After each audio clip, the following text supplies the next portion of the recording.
everybody, Candace here with the Essential Rancher's Life.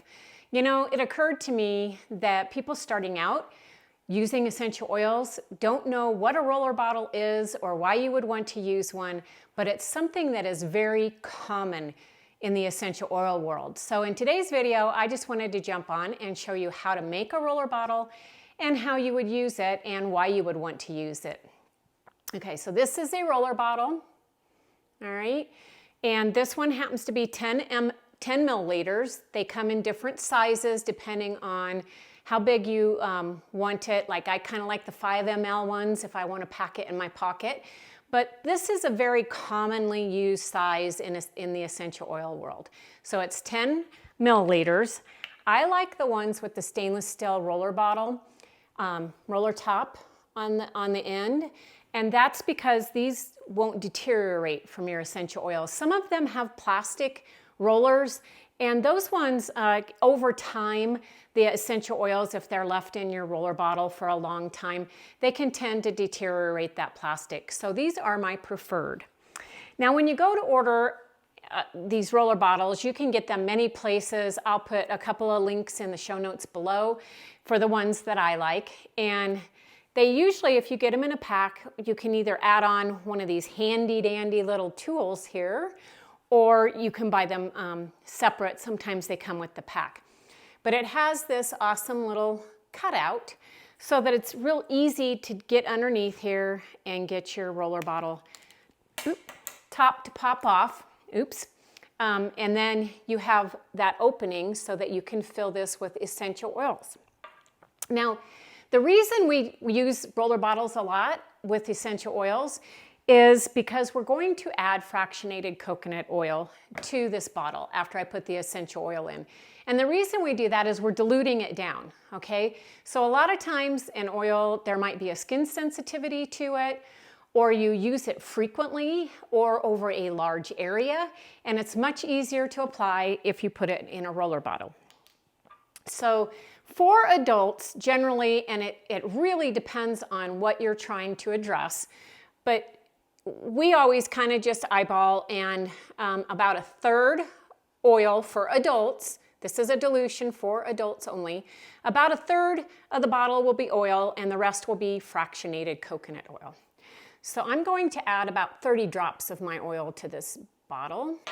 And I find that 30 drops is about right for most applications for adults. Now, there are dilution guides. You have to be very, very careful when using essential oils with small children and animals.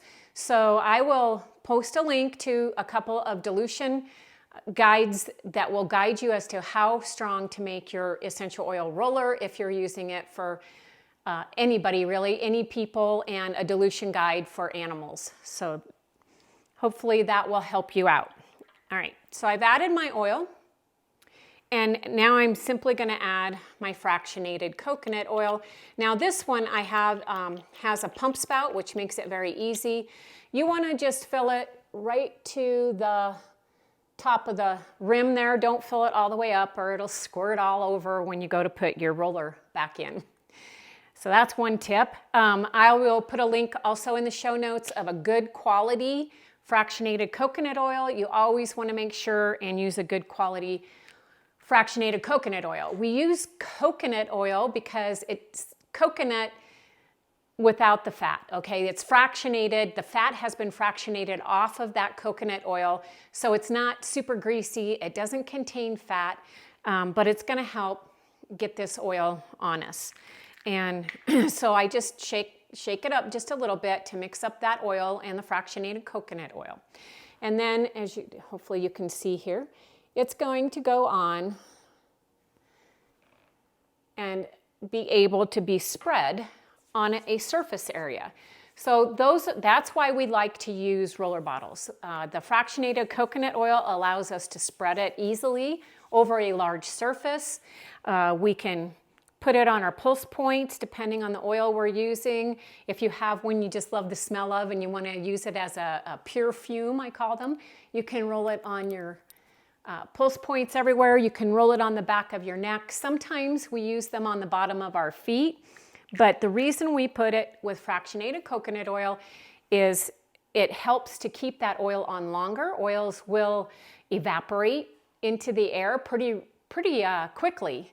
So if we mix it up in a roller bottle and then apply it to our skin, it makes that oil stay on there longer.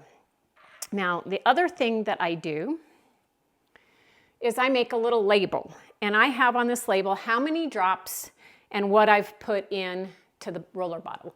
So that way I have it right here on the bottle. I don't have to go search up a recipe every time I make something in a roller bottle. It's right there on the roller bottle, so I know exactly what was in it, how many drops, and I can either recreate it or repurpose the bottle later when it's all gone.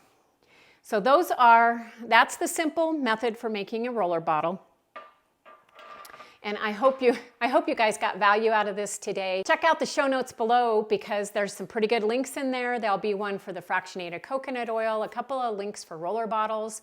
And also, if you guys are interested in learning more about essential oils, there's a link to natural wellness workshop that we do every Monday. And if you guys are interested in how I use a whole bunch of essential oils every day here on the ranch, go ahead and download my free guide to essential oils on the homestead. Thanks for watching.